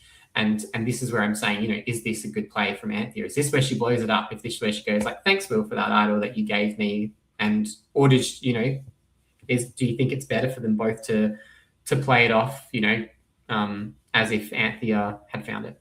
I guess at this point, they can say whatever they want to people in the game. I think it's how they own it to the jury, I guess, and what they do with it. So I'm not opposed to them lying and not telling them the truth on it, but also I see the other side. Why not just say, "Oh, actually, well, maybe not." If I wondered if Will was going to use it. I mean, the others will cover the final three, but I did wonder whether Will was going to be like, I actually gave Anthea that idol. That wasn't her move. Start playing off each other a little bit. Exactly. They'd be like, no, actually, it's my move. No, actually, it's my move. Or Anthea being like, hey, Will gave me that idol, and that's how strong our social bonds was, that he kept me in. Exactly. I think both of them can use it as a positive. The only negative is if they tell people they see their relationship is stronger than maybe the one with themselves. And maybe they wanted to separate that relationship, because I think here Will's still thinking Anthea is my key to the finale, right? If one of us win, we can both move through. So it makes sense to why they play it that way. I agree. And then Janine says, like we're talking about, she's in the group, the circle, and she's like, well, it's me again, guys. I know I'm going next. So, and she kind of throws it out there to be like, well, I can work with anyone. Do you think this is Janine's best move? I mean, at this point, Janine, like we just talked about, she was like, I really didn't have relationships with much of them, so I'll just throw it out there. I'm willing. If you want me as a number, come talk to me. I'll be happy. Yeah. So I don't think she's. I change it to now. Exactly. Well, if it's not broke, don't fix it. Type of style where she's just saying, "Hey, I'm a free agent. It's the top 4, but the 2 is a good number in top 4, so come find me." Yeah, and it works ultimately to a degree in the end, right? Exactly. Because I wonder if it's a good play for her now, and then after the challenge, she gets a bit more specific, like they did with Anthea. That's when she really sows the seed. So I think she played this really well. I think so. Will's kind of feeling like he's strengthened that relationship with Anthea through the use of the delicious cupcakes. And an idol. Forward to them sitting together at the end, where this is not the case in Anthea's perception. One thing I love about Anthea is she'll be loyal to you, but she knows when your expiration date shouldn't be up. Her. I love the cutthroat gameplay. I've loved Anthea all season. I'm so excited she's in this finale. Same. So we get to the challenge, and they comment on the 2 newbies, 2 returnees, which we saw, and it's the Michelle puzzle. Classic. Classic. I love that it's a little elevated, so when whoever wins has to do a big kick. Test their stretch, But can I just say, I'm glad Will didn't win, because if he had to kick that, he's gonna, I don't know, split his pants open, fall backwards, and crack his head open, and we would have been done. So, so true, so true. He would have somehow got a splinter.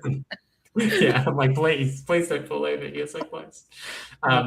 It's a hard challenge. It is a hard challenge. Oh, I loved it. The creation, the intricacy. And do you know what I loved? I loved Will building his up and everybody else building theirs not up. So it was like, oh my God, Will's almost there. Oh no, someone's trying it. Oh no, is he going to make it before them? I liked having the visualization, the visual of somebody, or you never knew if it was going to take it out before somebody else would give it a shot. Well, because he gets tier 1 done, lickety split, no problem. I'm like, oh my gosh, is he gonna just show out here? Yeah. But then that or the green tier, the top tier, that seems to be the hard part, because he kept going and it was just a smidge off. Everyone was, and I was like, is it gonna be now? Is it gonna be now? But when I see Anthea doing the on the table layer, it's probably easier to balance.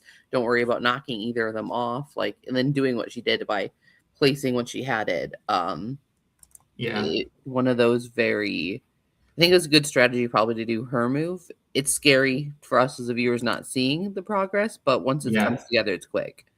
Yeah, it's it was really exciting to see. So again, another amazing challenge from the Canberra challenge crew. Yeah, visually exciting. We get Anthea to do her best Michelle high kick, which I think like 10 out of 10. Good for her. Yeah, good for her. And she wins, which is crazy. Her first win of the season. I think again, it doesn't even wrap up her story, but to win then and walk away from her experience with a win is seems so gratifying. Like it, and you see it on her face. She says, if I have to win one, I want it to be the last one, and this is the one to do it. Like the one to get you to finale. If I don't win all season, I'm happy to win that one. I love watching the different characters display joy through the season as well, because Anthea is so composed at all times, and even in this time when she's winning, she's like, thanks, and then her words express her rather than her affect in her face. And she's not jumping for joy, but she's like, oh my god, this is it. And I just think it's really cool the way that she can express herself. Whether I feel like if it was Will, he would have been jumping, punching the sky. And if Mars was still in the game, we would have seen over the moon, flips and back, couple flips, some more push-ups, a plank to finish off. Exactly. No, and that's the fun thing about Anthea. She's so like not calculated in the sense of like bad, but like she's always making sure she knows what she's emotionally regulating out to people. I think, which is such like a good skill to have. That like even in confessional, she's like, I'm just not gonna like do too much. So fun.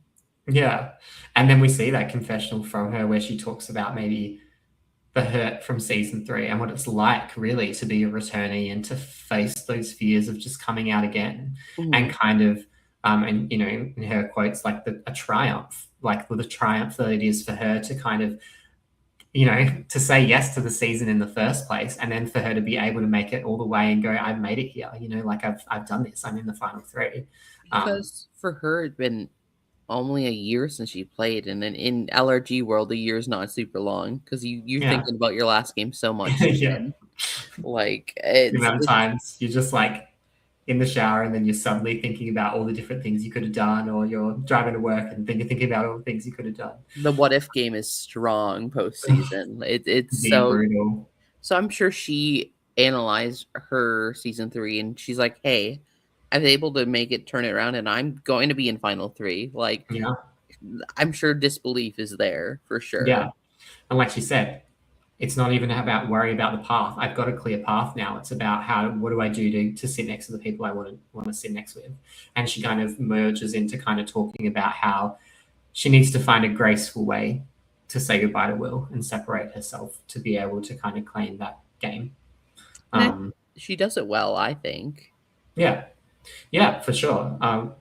So we get to see them kind of back at camp, and we see Anthea be the she as she said, business is open, the office is open, and she goes away with Nat and they have their discussion, and Nat's really the one that really starts to float. Hey Anthea, what do you think about taking out Will? And Anthea's listening, and then she kind of is like, yep, okay, I think that's the right play. And I think Anthea knew that was the right play from the beginning. So she wanted to hear from Nat. But I like that she let Nat talk to her and make it feel like it was Nat's idea. Absolutely. Which is funny from Nat, the episode prior, or the vote prior. It's like, Will's my number 1. I want to take him to the end. Now Nat floating it and like putting the power out. Interesting, because she then returns her. She's actually goes, I'm returning that thought and putting it somewhere else. It's funny to see later in this episode.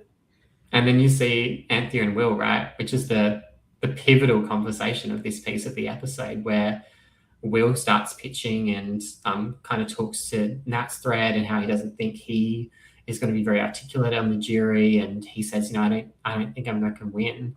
And she goes, I don't think I can beat you. And that's her opportunity and her time to try and gracefully say to Will, like, I can't take you. Like, I'm really sorry.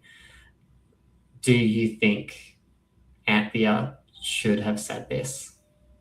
So I think I understand why she did it, because she's like, I really like Will. I've appreciated working with him. I get that.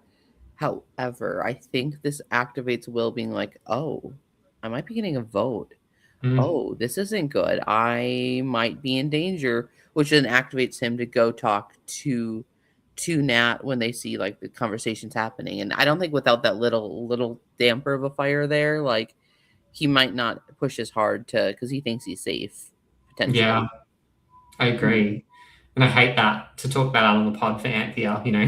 Don't want to spam the what if questions. I know she's probably thought about this already. But, you know, I really do wonder, is this the linchpin that kind of ends up putting the nail in the coffin of her potential win? Like, I wonder if she wins against Janine and Nat.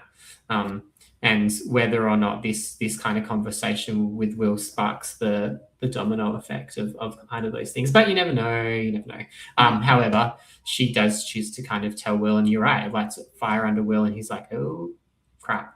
However, working. Before we're moving on, I feel like what I really loved is her explanation to it. And ultimately, I feel like what, unfortunately, to some degree, eventually happens, where she says the middle-aged woman's game gets minimized when they're sitting next to people who maybe have played a similar game to them.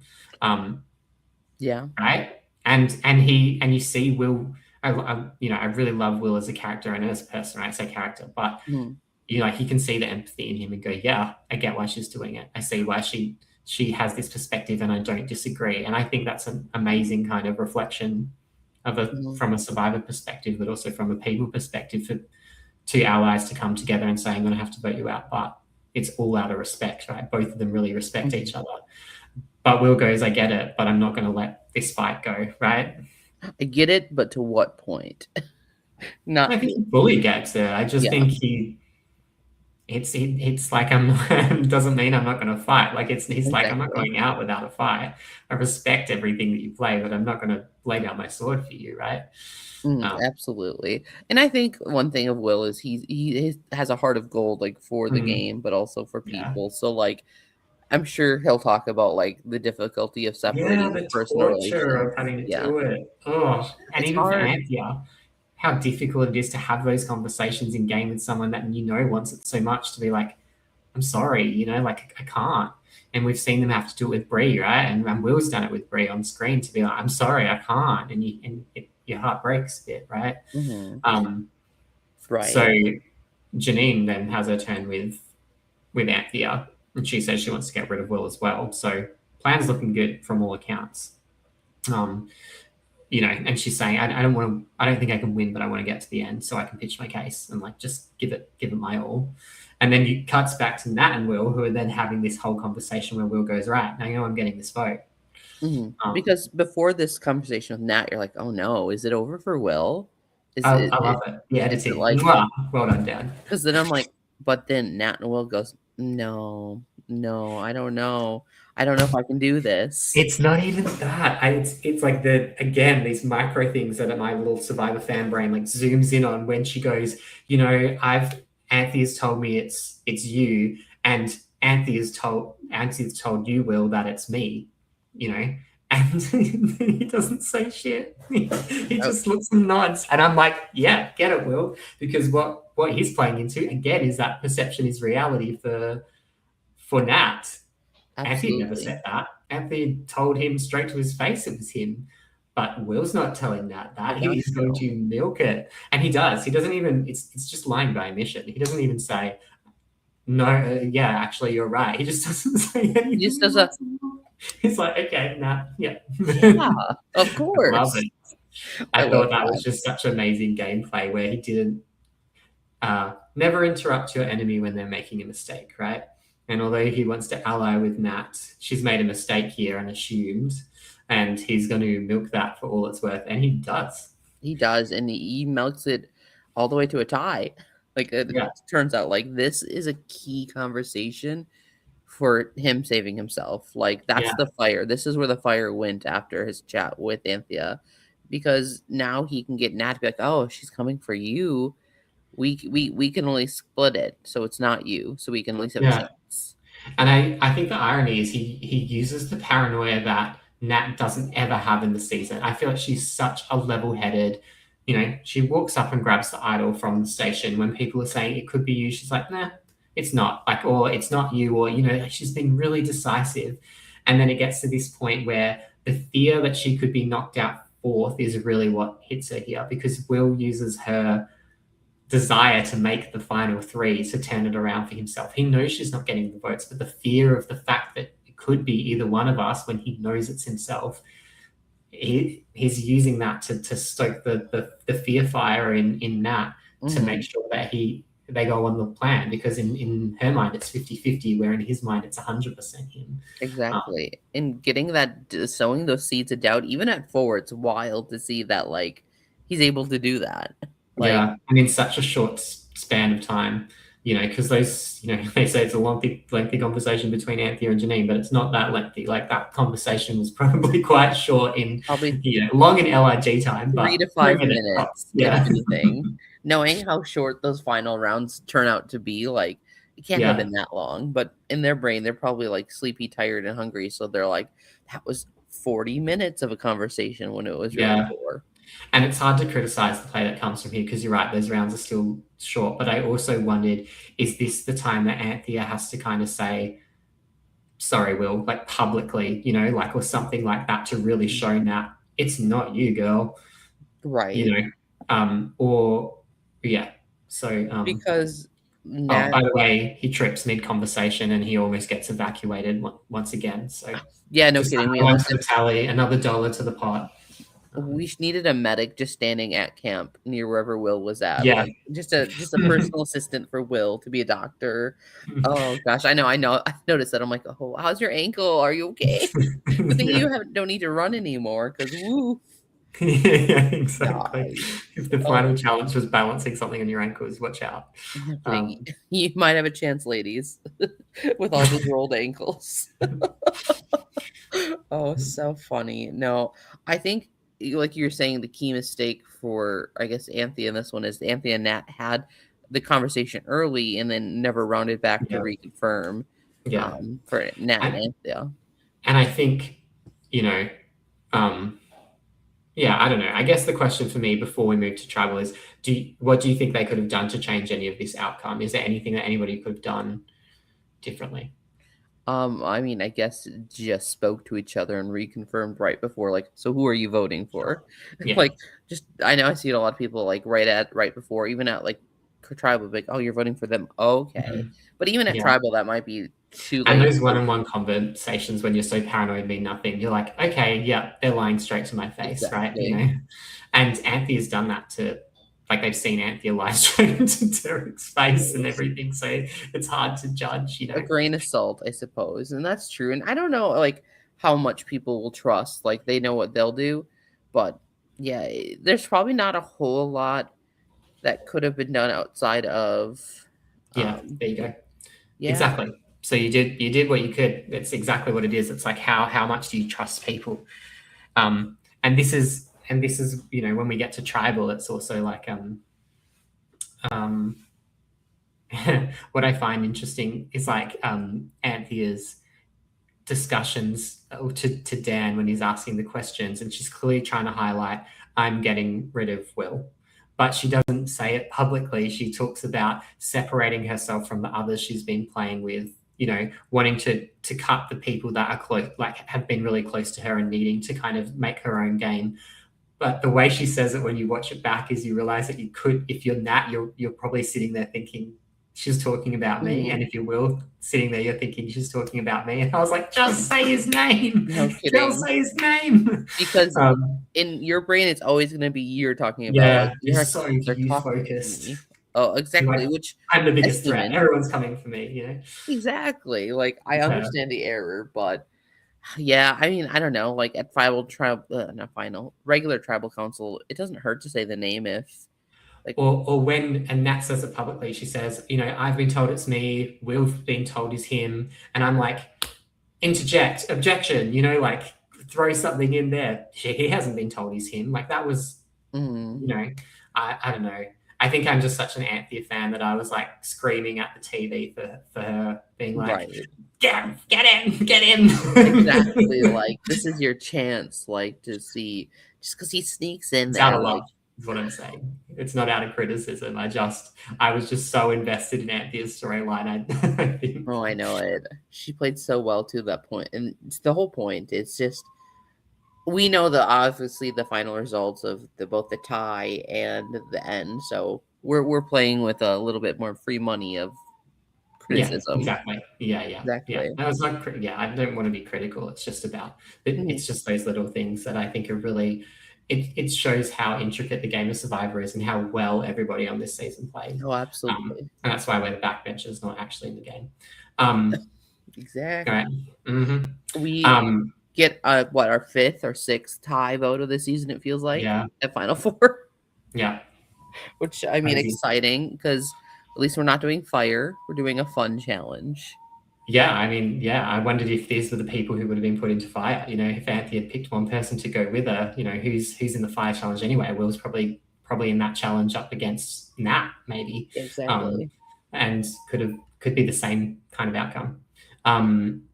So we see the tiebreaker challenge. Well, we see the tiebreak, and it's Janine and Will, and you know, shock to a degree. Like, I was like, oh my gosh, okay, here we go, and we get to the plate stacking. What do you think about the challenge?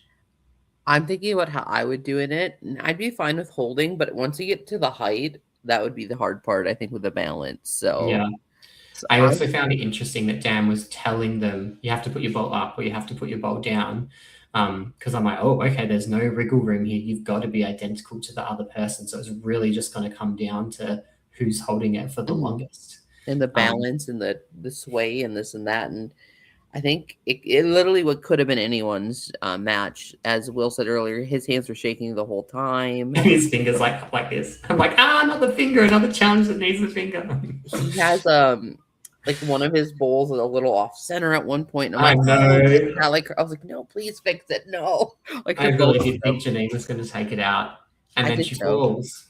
It's so quick too. She's going to reach, put a cup or whatever, and just both ends fall out. Yeah. So it's sad.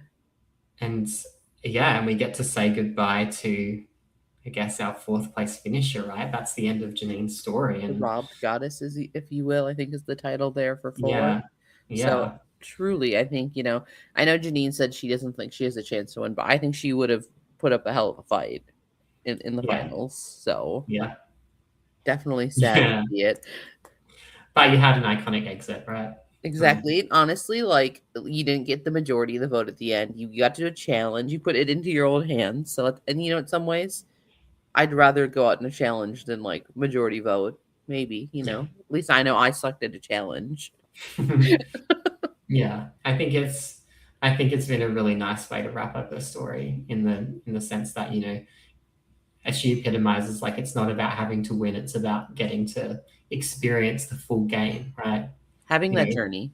You got the first time, you know, you're grieving, you didn't get the journey that maybe you wanted, and the second time you get the journey and you get to realize that, you know, sometimes it's about being a part of the community, right? It's not like they're playing for $1 million.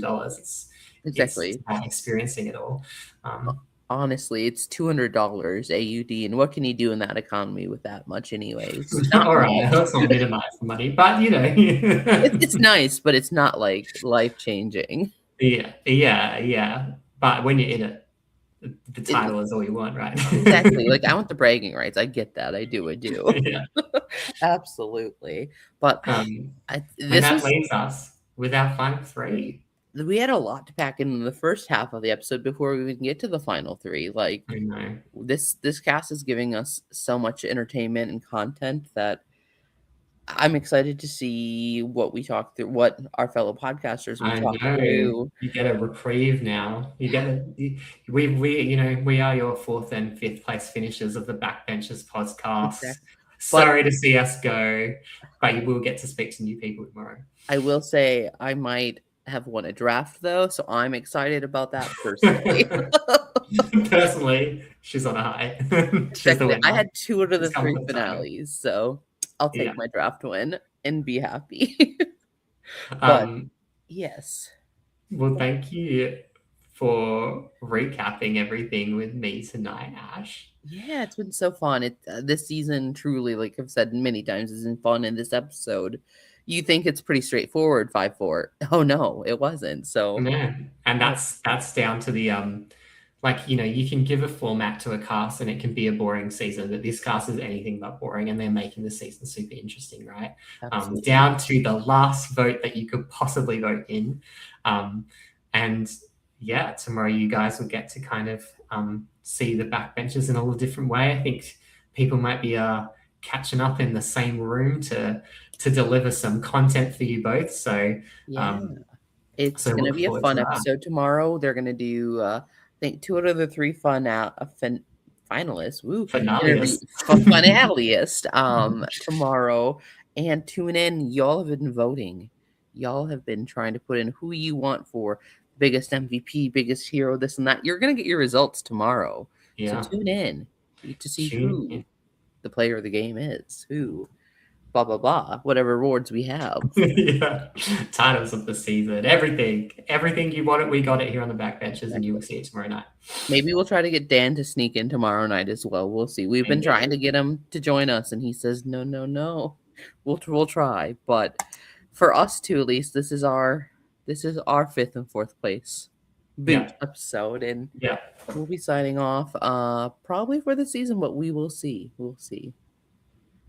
And tune in tomorrow. I believe save time 7:30 Australian whatever time. yeah. This same Not time us. as tonight. Not neither of the times for us, but 7:30 for y'all. You know, they'll have so much fun. It'll be a chaotic, goofy, silly, fun time to wrap up a really awesome season of Canberra Survivor. So for me, for Zac, I want to thank you for tuning in, and tune in tomorrow. Bye, guys. Bye.